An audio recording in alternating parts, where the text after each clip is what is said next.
হেই বন্ধুরা, আপনারা জানেন কি বিশ্বের বেশ কিছু নিষিদ্ধ স্থান রয়েছে যেখানে পর্যটক যাওয়ার কোনো অনুমতি নেই।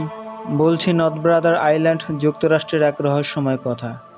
পুরো এলাকাটি আজ পরিত্যক্ত হওয়ায় পর্যটকদের প্রবেশ নিষেধ সেখানে। যে কোনো সময় সেগুলো ধ্বংসস্তূপে পরিণত হতে পারে। ইতিহাস মতে নর্থ ব্রাদার আইল্যান্ড গড়ে ওঠে 1880 সালে এক কোয়ারেন্টাইন হাসপাতাল। 1940 সালে এই অঞ্চলে সংক্রমণ এক ভেদি ছড়িয়ে পড়লে আক্রান্ত ব্যক্তিদের একদিনে নির্বাসিত করা হয়।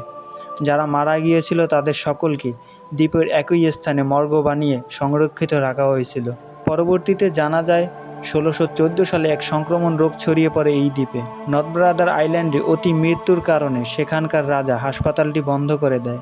পরবর্তীতে 1951 সালে স্থানটি মাদকাসক্তদের পূর্বসন কেন্দ্র হিসেবে চালু করা হয়।